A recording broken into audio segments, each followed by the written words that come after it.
region. So, which has been a lot of fun, and we've met a lot of good people. We have a team of 11 right now. So it's 5 agents, myself as the 6th agent. And then we have 5 admins, the virtual assistant, administrators, director of operations, and listing coordinator. So that's kind of our team setup.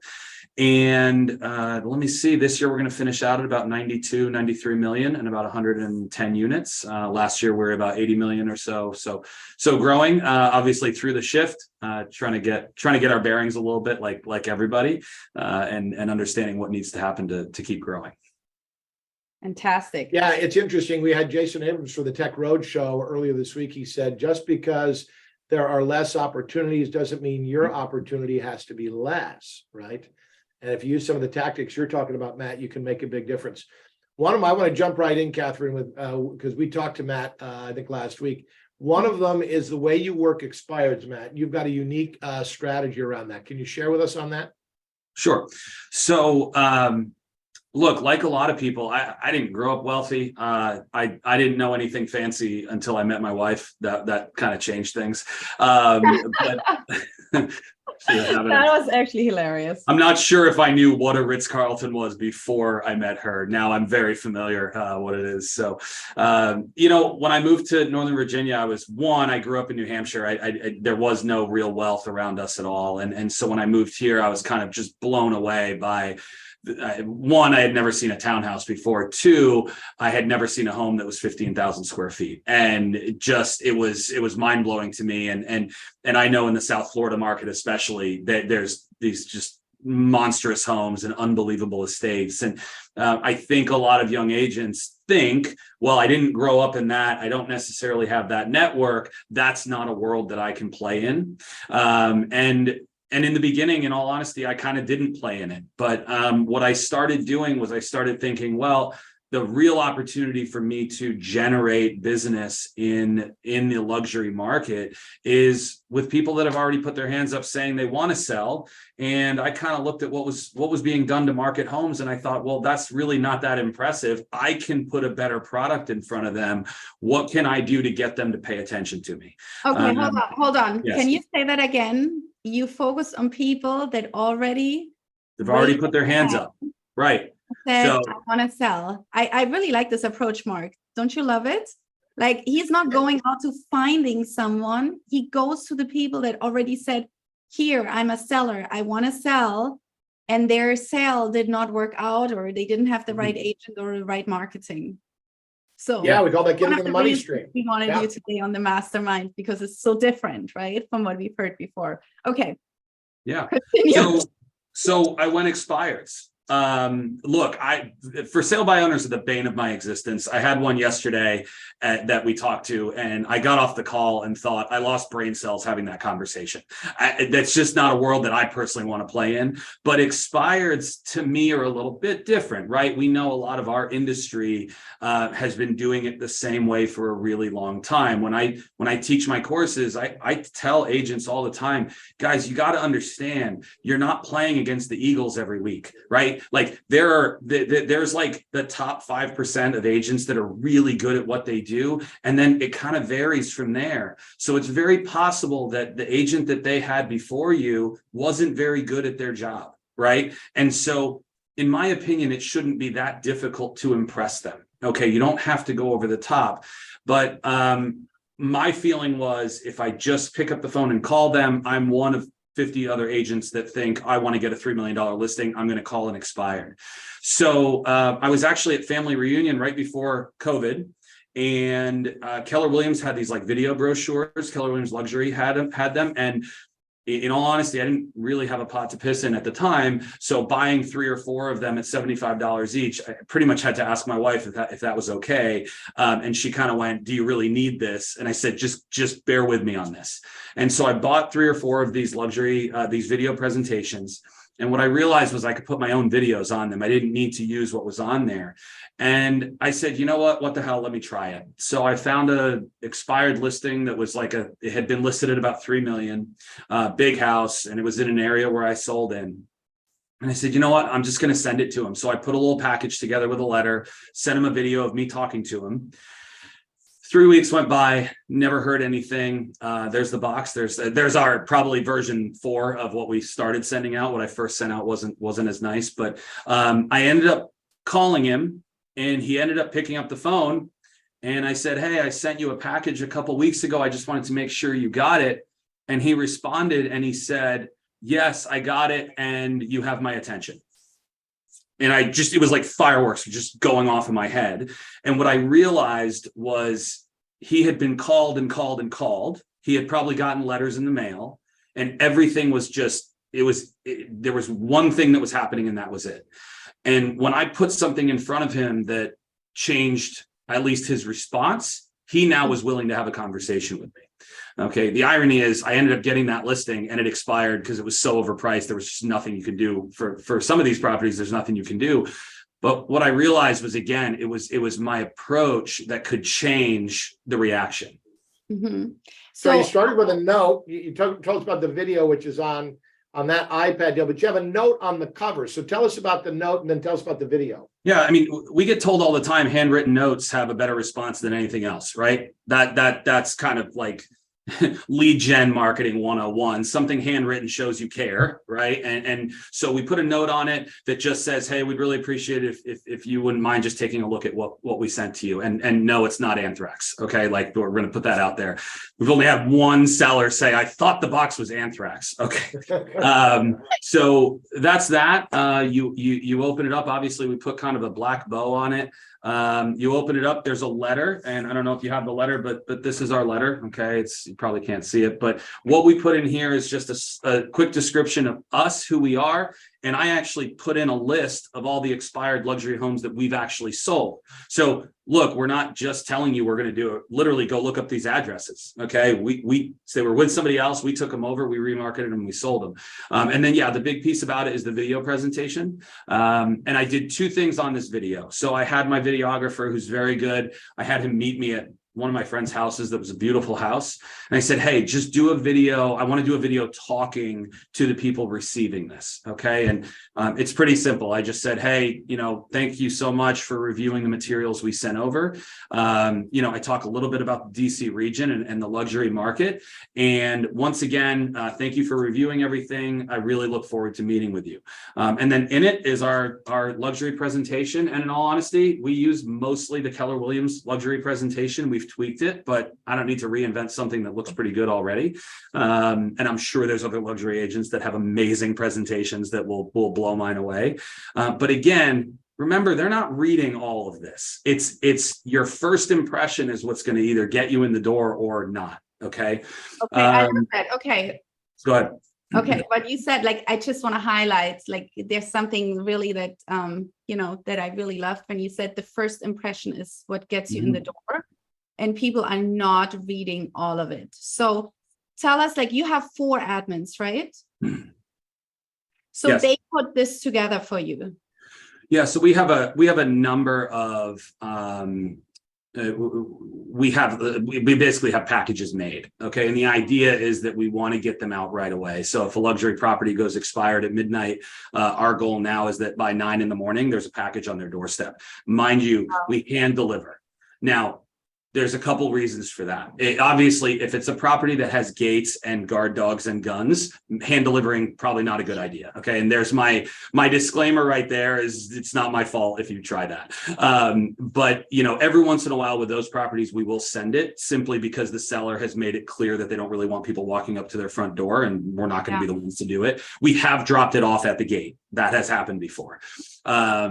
So yeah, they put them together. I actually give it to my agents now, so they have an opportunity to go hunt these as well. And then from a team standpoint, I'm the luxury agent, so we've kind of set it up where if they help get the listing on a luxury property, if they're experienced, they'll be fully involved. If they're a less experienced agent, I will compensate them as a part of the deal, but I'll really be the point person there. And it's just simply to make sure it goes well. So that's how we do it. What's the time investment and the money investment in a package like that? The time investment, you got to really look at, you got to make the video. The second video that we actually put on this presentation, I'm big into fun property videos. Okay. So we put a second video on there. We put as one of our property videos. Why? Because I want them to see, we're trying to show them what we do. Right. And this is an opportunity for them to see it. So we put those on there. Time investment, not too bad. I mean, we have the letter done, the handwritten note, all of that stuff is pretty much done. It's getting it together and delivering it. Financially, I consider each one of these boxes to be about $150 cost for me. Okay. And now, yeah, that's a big number. And so if you're new starting out and that budget is tough, think about these are big risk, big reward properties, right? Kathrin, you know that, right? Big risk, big reward. I love that. Right. It's not. Select who you send it. You're very selective. And I'll tell you this, a $7 million seller is not for the faint of heart either. Okay. So this is, it's kind of like, I hate to say playing in the big leagues, but like, you just have to be ready for, they are the properties they are for a reason. They're challenging. The sellers most likely are very on 861. They're very wealthy, and they know what they're talking about. But again, presentation and first impression is everything, right? So yeah, we're about $150 a box. And I mean, when I order the videos, I order 100 at a time. So it's, we're $8,000 to $10,000 as an initial order. But in 2021, $10,000 investment on videos, we probably brought in $160,000 in commissions, probably even a little bit more than that. And the first box got a good impression. The one of the next ones I did actually was a game changer because the seller called me. I'll be honest with you, I forgot we even sent the box to him. It was like 2 weeks later, I forgot about the house. And I got a phone call one day at my desk. And this guy, I pick up and he goes, "Hey, Matt, this is Craig. Hey, you dropped off a box at my property. And my feeling is anybody that puts this much effort into their marketing deserves a phone call. Can you come over tomorrow?" That ended up being a $2.8 million listing. I signed it the next day. It had been on the market for 18 months with another agent. We sold it with multiple offers in 55 days. And, he called me afterwards. He said, "You should never lose another listing to these two ladies that have been here for 25 years. You should never lose another appointment to them." And it just got me thinking, all right, I need to now put this on steroids. Like, this is now where you kind of press forward because it's shown that it's worked. The return is unbelievable. And it does. It requires more work, more investment. But if done right, it will reap its rewards. So how did you put it on steroids, Matt? What did you do? Because you are still selective and there's some things you look for, right? Yeah, look, there are things that I'm going to look for because again, a lot of these we don't get back. Okay. So the best case scenario is that they call you. The second best case scenario is that they tell you to come get your box because now you at least get the video back. Right. And sometimes that happens. Sometimes it doesn't. If we've seen a property that has been on with multiple agents, they're not moving their price, they're not getting a package from us. I need to place some level of, there's a gamble involved on all of this, and I need to know how much money we're kind of throwing in the trash can to get the return. That's one of the big ones. If I don't think we can sell it, that's another one. I don't get scared by price. I don't get scared by size. I get scared by sellability, right? And knowing that a luxury property in the $5 to $7 million range, Kathrin, I don't know what your budget is on them, but most of the time I'll spend $10,000 to $12,000 at minimum to get that thing sold and marketed, right? Because we do events, we do magazine marketing, we have to do all that. And if I feel like it's a property that to me is a low percentage, a low chance that it's even going to sell at the right price, it's probably not worth the investment. If they've relisted twice and it's always with the same agent, they're probably not getting my box either. I don't want that agent to have my stuff, right? I mean, so those are just kind of some things that we do. And my team is pretty good about identifying the properties that we want to send to and the ones that we believe to have the higher percentage. And I'm sure we've made mistakes there, but that's kind of how we run it. So you don't just send it blindly out. I really like that. You really analyze. So you filter the right people out to make sure it's worth sending it to them. And then also what you said to us is sometimes you wait a week or two, like some properties you send it right away, but with some properties you send it a little bit later. Tell us about this strategy. I found this very interesting too. Yeah, and I don't know that I have some magic strategy behind it, but the ones that I found have actually been most successful are the ones that have been off the market for a little bit, and then you hit them. Because remember, when a property goes expired that morning, every agent that works expireds will be calling them incessantly, right? That their phone will be ringing. They're automatically going to be what? Annoyed. So do I necessarily want to fight against the annoyance, or do I want to go, let's give them a week and then we drop it off? Mhm. The risk we run there is we have had a couple sellers that have said to us, I wish you had sent this yesterday. We signed yesterday with another agent. We would have signed with you guys.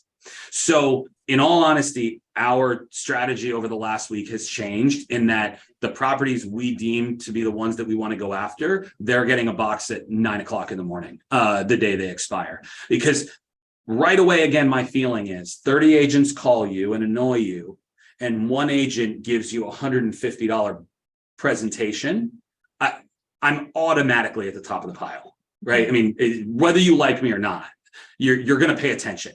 And if I just spend my time on the phone with you, I'm one of just another agent that's calling me. Yeah. So marketing, video, and photography, those are really important things to you, right, Matt? We have some pictures and some pieces you've put together. We thought maybe you could share some of your strategy in and around that, and the quality of having really good pieces, starting with photography, right? And the way you talk about the property. Yeah, I mean, look, properties are marketed online now, right? I don't listen. I've been an agent for 5 years. I don't know what it was like in the 80s, but I'm assuming there was a book of properties, and that's, you would market it that way. There wasn't this amazing internet that can get out to hundreds of thousands of people. Well, the competition now is looking better than the competitor's property online, right? So we have from day one invested heavily in photography. And I'll tell you, for the market that we've been in, where you could pretty much sell, put a sign out front and the house would sell, we did not go cheap on our videography and photography. And part of it was because what I didn't want was, I didn't want to be that agent when the market turned. I want to be the agent that people go, you know what? When he didn't need to do it, he was still going at a high level. Now that things are getting harder, we're going to hire a professional, right? One of my favorite lines is, when things are easy, clients will use a friend, a neighbor, a whoever, cousin Johnny that just got his license. When things are hard, they want to hire a professional. So the more you can present yourself as a professional, I think the better opportunity you have to actually earn business when things get more difficult. I think this is a really great lesson. Yeah. So you can see this is a property we actually listed about, 35, 40 days ago. Cortland Farm, it's right here in the DC Metro. It's listed at $7.5 million. The last agent that had it, I mean, the pictures were terrible. It looked terrible. I didn't even want to go to it. This was one of those where I was like, oh, is this even worth the headache? And I got there, and you have a 100-mile view as far as you can see in front of this property. So one of the first things we did was make sure that our videographer, to present to them, I sent him out with his drone before the first appointment. So when I walked in, I had 26 seconds of a marketing video as a teaser for them. And they were impressed by that. My photographer's lucky he didn't get shot. Be careful where you put drones up. A little risk there, yeah. But you can see our photography, he's very good. I mean, it's not me. I can't do anything with a camera, but what do we keep saying, Kathrin? Skills market, right? Yes. Skills market doesn't just mean you're good at doing one thing. It's that you offer the total package. Your job with a luxury property is to make it look as good as possible to the market to draw in people. Beautiful. So you've got, in fact, you did a video on this property, right? I think, which we're going to show later. That's our little teaser for the end. It's really unique video. So we want people to stick around for that. But as you take us through this, you're trying to communicate lifestyle, right? Through the pictures? Yeah. Through the pictures and the video. So the video for Cortland Farm, we actually hired professional actors and models to show the lifestyle of the property. So our video shoot alone was about $6,000. And I tell you this, it's not to in any way brag about, oh, we spent money on this property. It's not that. It's it's very important. I think if you're trying out for the NFL, your actions have to mirror the outcome that you're expecting. If I want to go and tell a $7 million seller I'm worthy of having that property, I need to show that my actions are going to help get it sold. Right. So the investment's important, and I mean, the return is unbelievable in this business. You know that. I have a question for you, Matt. So let's say you have a seller that's a little bit unrealistic with pricing, and you agree to list their property, but you know that the price is high and it most likely will not sell at that price. Are you a little bit more hesitant in spending, or do you have them pay some of the marketing upfront? How do you deal with that? So I don't think there's one answer for that question. I think it very much comes down to the seller. I do have another property that I believe to be overpriced by about $1 million. And what I made sure to do was set the expectation of, hey, we're at 6.4. This property is probably going to trade hands somewhere between 5.5 and 5.7. So right up front, I kind of put my stake in the ground. I do my best to leverage partners in our business to help market the property. Okay, so case in point, do you guys have the Real Producers magazine in South Florida? Yeah, we sure do. Yeah, Okay. we do. So befriend them, okay, because their market are the people you want looking at your stuff. Okay, the great thing about the Real Producers is they love to put on events.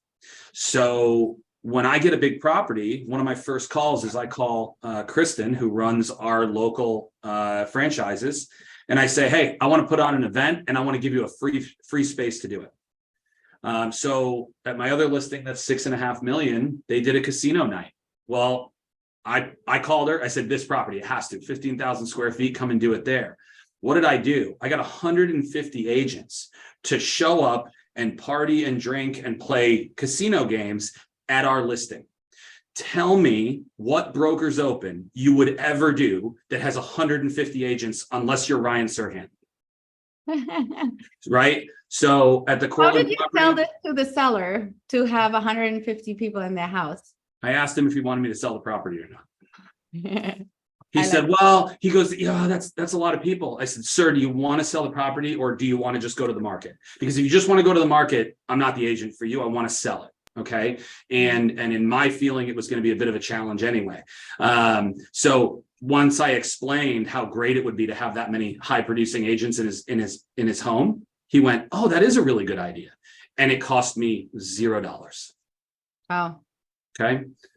So be creative in how you get people to the property. That's one of your biggest challenges. And I think Kathrin would probably agree in the luxury space. Getting people into the home that are serious, not just people that go, oh, I want to see that house. They can see it on Instagram. But actual buyers and agents that have buyers, that's your biggest challenge. And if you can solve that, you at least then have something to go back to the seller with and say, hey, we got a lot of feedback. And here's the feedback from the market, not from me. I love your home. It's amazing. I love your yellow cabinets. They're amazing. The problem is 50 agents just told us that they don't like your cabinets and their buyers may not. So it's not me telling you this. I'm not the bad guy today, right?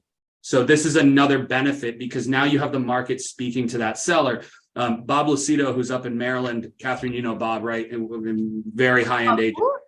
Just kidding. Bob told me something once. He said it's best to be firstborn, it's best to be the second husband, and it's best to be the third listing agent on a luxury property, because almost every luxury property is overpriced. And when you're dealing with $2 million, $3 million, $4 million plus, the percentage of that, of how much it's overpriced, is a massive amount of money. It's not a $500,000 place that's overpriced by $30,000. We're talking about a property that could be $500,000 to $1 million overpriced. Yeah. Yeah, it's expensive. I love that. I just wrote that in the chat. Be creative in how to get people into the property. Because that's the key. That's events, and events for the seller is part of it. But one of the things that I thought was really impressive was how you create a value proposition for the agents on your team, because you want to keep going to keep them on your team and stay in business with them for a long time. So it's more than just saying, give me your database and we'll send out some postcards to them, right? You're customizing some of this service. If I was a buyer's agent on your team, talk about some of the benefits and we'll share some of the pieces that you shared with us. So, I'm not a big fan of paying Zillow to destroy me in my industry. That's just not really where I want to start. So I built my business. I got my license in 2017, really started in 18, getting kind of interested. And then 19, 20 kind of grew from there. The majority of our business, and I'm talking 82%, is sphere referrals, open houses, and farming. That's where our business comes from.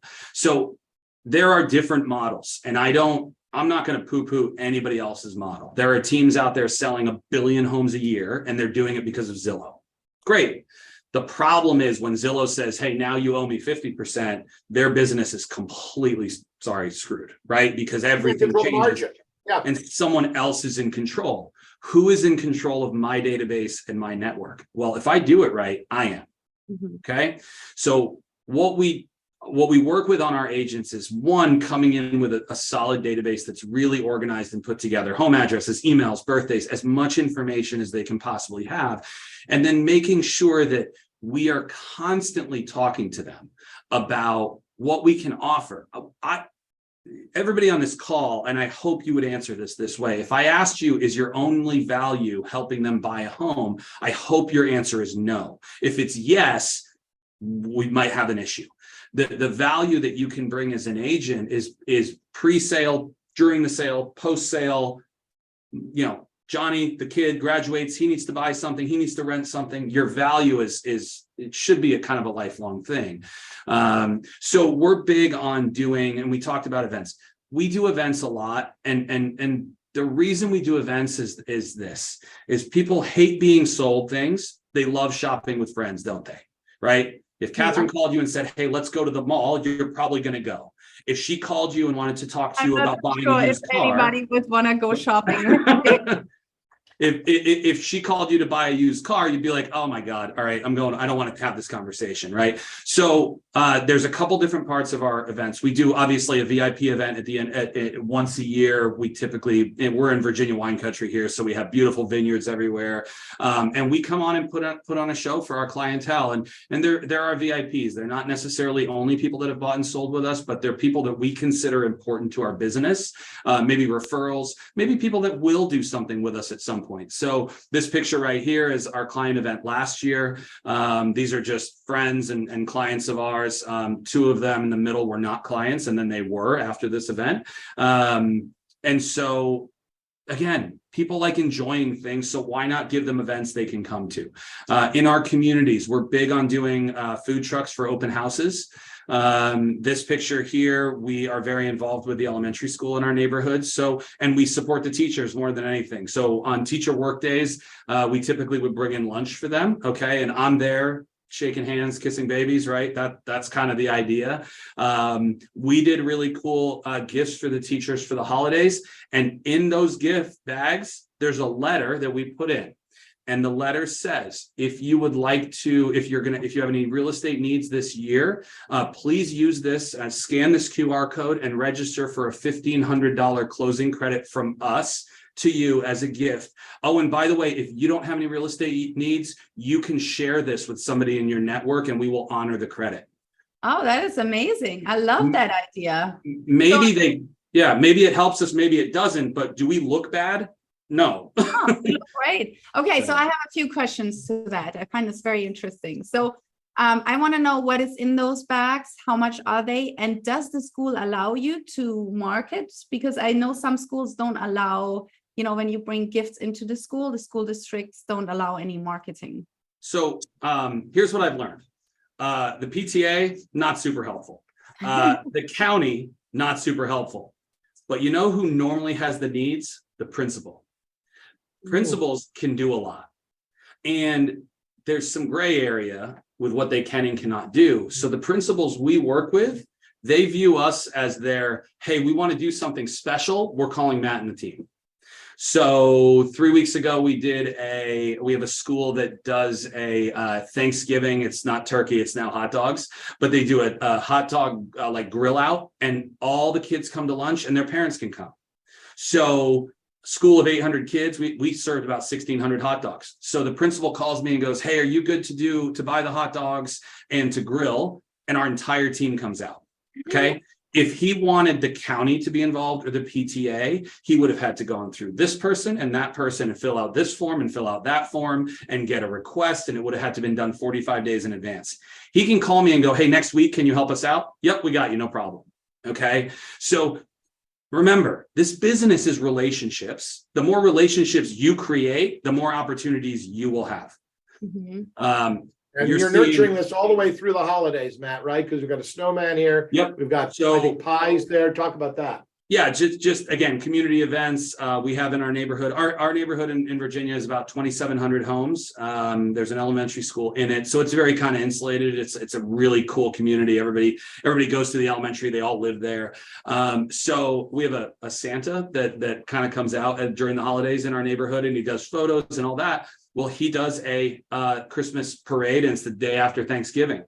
And because I'm starting to know everybody, he called me and he said, hey, would you want to be in the parade? And I said, Santa, I would love to be in the parade. So he asked me what I could do. I said, well, listen, I have 2 pickup trucks. I have our company truck that you can see is logoed there. And then I have another one.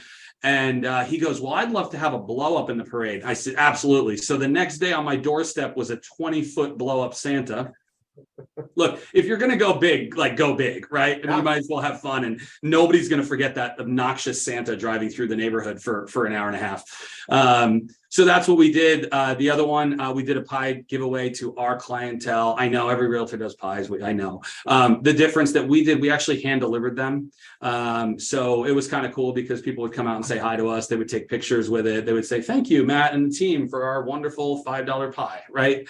Again, I think we get so bogged down by what to do that we don't do anything, right? Just take action, and it'll help a lot. Perfection is overrated, right? Very. Yeah, just jump in and do it. I love that. I love all you. So which one is your favorite event? Which one was the best received by the clients? I mean, the VIP event is fun because it's a night out, right? And at a vineyard, that's kind of hard to go wrong. We had a band, we have all that. That's a lot of fun. I mean, I think it really depends on who's involved and the outcome that we're trying to get from that event. One of my favorite events right now was the hot dogs event that we did last year. The next day, someone called me and said, we were really impressed by your whole team being out there. We're actually moving to Austin, Texas. Can you come and sell our townhouse? Oh, cool. So, I mean, that's probably one of my favorites right now. In Austin, right? Yeah. And then referred, and then, his father is selling with us right now a year later. So that one hot dog event that cost me $1,000 is probably going to make us somewhere in the realm of 25 to 30. Wow. So it doesn't always work that way. You're bringing people into your world, Matt. You're using career visioning, I think you said, to find motivated people. Can you talk about that? Yeah, look, if you're an agent that comes to me and all you talk about is money and leads, we're probably not going to continue the conversation. And it's okay for that to be what you're trying to do. But the way I look at it is any agent coming to a team, if split is their biggest thing and amount of leads is their biggest thing, guess what? The next team that offers 2% better split and 3 more leads a month, they're gone. So what I want to do is find people that, I coached soccer for 20 years of my life. I played in college. I played a little bit professionally. The team to me makes a lot of sense, right? And so I love agents that see how the team helps them be more successful, and not only financial success, but emotional and lifestyle as well. I really, right now, our team size is great. We had a couple agents leave that weren't a great fit. But right now it feels like a family, it really does. And so we look for agents that go, the split to me is a cost of doing business. And I understand that, but I also know that the split is very fair, and that split is helping me have a better lifestyle, better day-to-day, more free time with my family, and still the opportunity to be really successful. So you're not a lead machine. Your agents really have to work their sphere and database. Yeah. Mhm. Yeah. I mean, again, if it's all dollars and leads, you are just simply a placeholder. And so for anybody on this call that's running a team, think about that. Do you want a family that stays together for 20 years, or do you want a constant revolving door of another agent? And look, you're always going to lose people. It's not that you're not. You might have a rainmaker on your team that is just starting out, that it's not even the money. It's that they want to conquer the world on their own, and let them go. Totally fine. And, give them a hug on the way out, because they're going to be in for it, and they're probably going to do great, so don't be afraid of that. But understand that when the value, what is it, in the absence of value, price becomes an issue, right? The same thing with a team. In the absence of value of the team, leads and split become a massive issue. Exactly. Yeah. Yeah, and you really, if that rainmaker type leaves, you want to just stay in the office. That can contribute to your profit share, right? Too. So yeah, exactly. Keep it a positive. And there's teams that I know, and keep their names completely private, but what we find is when they leave, when agents leave their team, they want nothing to do with the office anymore, because the experience was just railroaded them. And so they view the connection of the team and the office and go, nope, I want nothing to do with that anymore. Mm-hmm. Instead of going, that's not the only way to do this, right? And so just think about that as a team, that yes, there's the profit share model. There's all the other reasons why keeping that relationship positive makes so much sense. Do you have a coach? Yeah. Oh yeah. Yeah. So tell us a little bit about the importance of having a coach and how that helps you in your business. Yeah, I think, my coach, I'm going to call her my therapist more than anything, because that's probably the relationship at this point. If I had a couch that I laid on every time during our session, it would probably make more sense. I was that age in the beginning where I went, you're kidding. I got to pay how much for coaching? What is this going to do for me? And my first thought was, okay, well, if it helps me get one more deal, it's going to kind of help me pay for it for the year. I feel as though that is the most short-sighted way to look at coaching. That the bigger world is that it's getting from A to Z more efficiently, with kind of I always thought having a small business and almost having like a board of directors would be great, like a volunteer board of directors that just gave you opinions and kind of helped you make decisions. And that's really the way I view coaching. And our coaches, we actually have a couple now for the team that they're part of our family and our team. They're 100%. And I'll tell you, man, I got recruited heavily by Compass last year, heavily. And they put out a big offer to us. And one of the biggest things I went, yeah, but I can't bring them with me. So why would I go anywhere? Right. Because they become such a part of your team. So if you're just starting out and you can stomach that $1,500 a month, MAPS coaching, I all day long, I think it's a huge mistake to not do it. Oh, but that's great insight. All right, so Matt, you shared a really unique, I think, luxury video with us. I think it's about 3.5 minutes long. We're going to play a little bit of it because we just want to set the tone for what you're trying to create here and have you comment on it. So we're going to have Alex roll it for a little bit here, and then we'll chat afterward.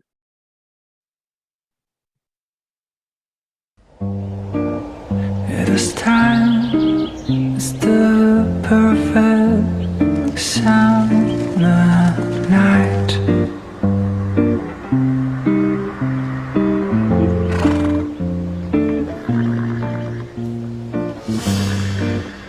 Those 3 words are spelled out in your eyes.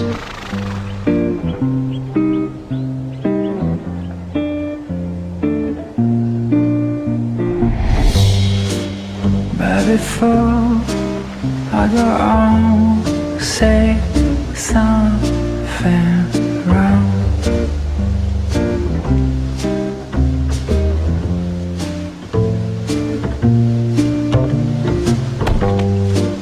I just hope I'm by my tongue.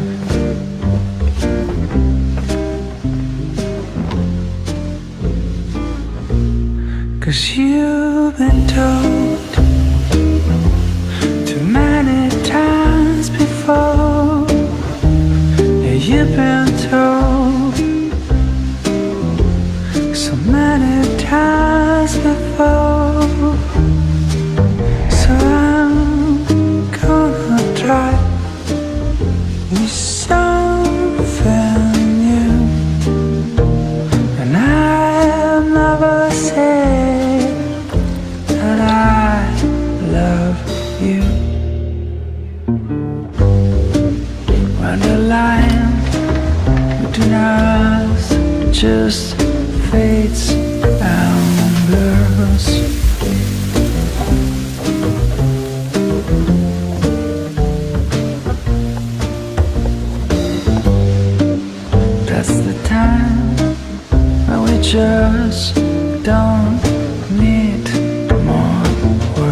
twice before. You've been told so many times before. So I'm gonna try with something new. And I'll never say that I love you. Yes, I'm gonna try with something new. And I'll never say that I love you. Wow. Yes, we have lots of good comments here in the chat box, Matt. I don't know if you got a chance to see them. Yeah. Tell us sort of about that and what's your thoughts? Yeah. are. So look, I like anybody, I think would probably agree on this call. Like, if you don't love the property, it's kind of hard to sell, right? I mean, if you love something and you would live in it, then it's easier to sell it. And that's not always the case. We don't always have the same taste. So, and that property, I love portions of it. There's other parts that, you know, for whatever reason, they're not my taste. But what I want to do is communicate a lifestyle. Mm-hmm. Remember that luxury, and Kathrin, I was thinking about this the other day. This is really important. We went out, my birthday was last week. My wife set up a dinner at a 2 Michelin star restaurant in DC. It's one of the best known restaurants in DC. I am not as fancy as I think I would like to be with my food. I'm just not. Okay. Like burgers, I'll keep it. We went to this restaurant. It was a 3-hour experience. And we left, and I'll be honest with you, didn't love the food. But did we care about the food, or were we blown away by the experience? Right? Mm-hmm. Luxury is an experience. There are going to be deals that are going to be challenging. You're going to have sellers and buyers that are going to be a nightmare. But if you can make the experience around it positive, not just positive, but like, what does Brady say? Surprise and delight, right? Yeah. So when I do these videos, here's what I know. This property is probably overpriced. Okay, and I'll just be very upfront. Now, great property, has commercial value, but right now, I think it's probably somewhere a little bit short of that. But what I'm going to do is I'm going to show a potential buyer what the lifestyle of the property is. Because sitting out on that deck and looking at 100-mile views with a beautiful sunset, that creates what? An emotion, right? That's the big thing. So I was touched by the video. Yeah, right. Oh, that's great. The song was amazing. The last line of the song is "I love you." I mean, how can you can't beat that? But people buy real estate based on emotion. Investors buy because of numbers. You're not trying to find an investor for this property. You're trying to find somebody that's going to attach emotionally to it, right? And so when we do luxury property videos and marketing, we really try to find emotion and storylines, and that can help quite a bit. So the question comes in here: where do you post the client video, and really, where do you distribute it on the whole? Who is your target with this video, Matt? So a couple pieces. We have our luxury ambassador network, which there's 32 of us. I think I did some math. We're probably responsible for, I don't know, $3 billion in real estate sales last year. So a lot of the luxury ambassadors were nice enough to share the property on their social media and to their databases. That's creating a really good opportunity for them to help bring a buyer to the table and earn a huge referral fee. So that's one way we do it. We have a company that manages our Google and YouTube and all that. So I think on YouTube, this video has 9,000 to 10,000 views already, based on kind of what they're pushing. This is an equestrian property. So I was posting it in equestrian Facebook groups around the country. Okay. And actually I had somebody that reached out to me that is very high up in the government that messaged me privately on Facebook and said, I'm interested in learning a little bit more. So has it sold yet? No. It's a property, 7-8 million in Northern Virginia, unless it's like earth shattering. It's 6 to 12 months for that property to sell, and sometimes years. So again, here you did the same approach, be creative on how to get people into the property. Mm-hmm. I see a repeating pattern on how you do your marketing, which is really great. Yeah. That's our job. And you said you've got a luxury group of 32 people. Can you talk about that for just a minute? How did you put that together? Who did you look for? How do you leverage that group? Yeah, so that's actually the luxury ambassador group. So Keller Williams and their communities came up with ambassadors. So Kathrin's for South Florida. I'm for Northern Virginia. My friend Jeff is out in the California in the Beverly Hills area. Nicole, who's up in New York. They're all kind of high producing agents that focus on the luxury market. But all that is a network, right? That network I was graciously brought into. But there's no reason why, if I'm not a luxury agent and I'm not the ambassador, I'm not creating a group that I network with, just like any database. Okay, I teach a class that I'll be doing in Miami in a couple of weeks, and it's how to generate leads, and one of them is build a networking group. Okay, so why not do that with agents that sell similar type properties in different parts of the country, right? So just a way to kind of structure that. I think this is important, not just also to get referrals, but also to get advice. I mean, I went last week on a listing appointment for $28 million, and I was kind of very nervous. And I asked in the group, and so many people helped me. I was probably 5 hours on the phone with different people that either encouraged me or gave me tips or just, helped me navigate this whole process.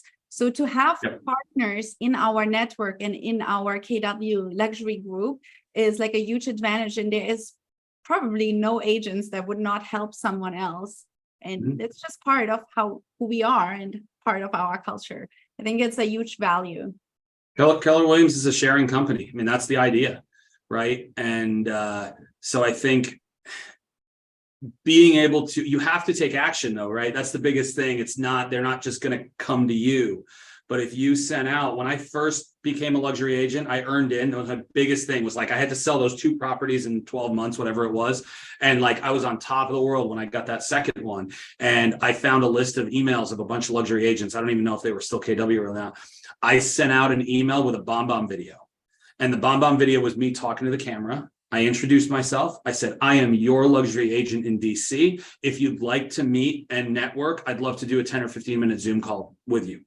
I now have, and I didn't do it at a high level. I didn't like keep going with it, but just that one video, 15 to 20 relationships with agents around the country. And I would say 50% of them have sent me referral business already. Wow. Because I took the action to like reach out to them. They're not going to do it to me. They don't know me. Right. So just I didn't know you in person until the luxury symposium. We sat on a table at breakfast and we started talking. So we did. That's how you make those. What I love, Matt, is you're really clear about what you want to do, and then you take action on that, whether it's expired listings or serving the people on your team or serving your customers. And it's a powerful message. You're going to be sharing more of that, as you said in the class in Miami. We'll share that with everyone who's on the call. I think you call it 25 leads in 25 days, right, Matt? Yeah, so I'll be down. I'm really excited. I'll be down in Miami. I'm going to be at the Doral office on the 24th of January. And then I will be with that same group on Thursday doing a luxury mastermind. And 25 leads in 25 days. So I'm going to teach that Tuesday and probably Wednesday as well in a different location. But it's really just 25 ways to come up with your next deal. I taught it up here last week. It was awesome. We had 50, 60 agents in it. So yeah, look for that. It's free. Just come and enjoy and teach me about Miami. Yeah, we'll get you guys all the information on that. Matt, you've been great today. Want to remind everyone of your information and how to contact you in case they want to reach out. Yep. And as I said, we'll get everything to people for those classes. Also want to remind you, our inspirational brunch is also coming up in January, and our guest this year is Mo Anderson. So you want to have that on your calendar as well. So can we pop that up one more time, Alex, Matt's contact info? This is the place to reach Matt at mlrehomes.com. And have you got your website information there too? Matt, congratulations on all your success. And thanks so much for sharing today. Thank you. And I'm actually going to put my cell phone number in the chat. If anybody has any questions or wants to reach out, go right ahead. Excuse me, I do have a quick question because this has been great. This is really giving me a lot of insight to huge, luxury giant dollar properties. But let's say I'm starting off with expireds in let's say the 600, 700s. How do you acquire the contact information for people like that? Or do you solely just go to their doors? There's a couple ways to do it. We use truepeoplesearch.com as our website that comes up with a lot of information. Here's my please be careful, and if they're on the do not call list, do not call them. But that's a good way to do it. Again, send them something. Gotcha. Be forceful and confident without being intrusive. And that's kind of the way we've tried to approach it. Yeah. So many. Sounds good. Thank you, guys. I took a lot of notes myself, Matt. This was amazing. I can't wait for one of Kathrin's referrals to come up here. That $28 million one. He needs to move to DC, right? Well, I also wanted to say to everyone on this call, happy holidays, because we're not going to see each other before the end of the year, probably. Mark, when do we have our next session? Yeah, our next one is set for January. And do we have the date on that yet? Alex, do we put that up yet? I think we do. Let me check. I didn't know if we were doing one in January, but I think I got the next one in March. I got a date. Yep, I think March is our next one. Yeah, so looking I'll at give the you time third week. to do Matt's class and also to hit the inspirational brunch. And then, of course, February, we have family reunion in Anaheim. So that's a great way to connect. Your point, Matt, about leveraging referrals, 5 in the morning, 5 at lunch, 5 at dinner. For 3 or 4 days at family reunion, you should end up with 40 or 50 names, and you will have business if you follow up with those people. Call them when you get back, let them know who you are. That's one of the great powers of this company, for sure. March 21st. March 21st is our next scheduled luxury. Fantastic. So mark your calendar, March 21st at 1 o'clock. Happy holidays, everyone. Kathrin, thanks so much for being a partner this year on these calls. We'll do it again in 2023. And Matt, we'll see you in the new year as well. Thank you, guys.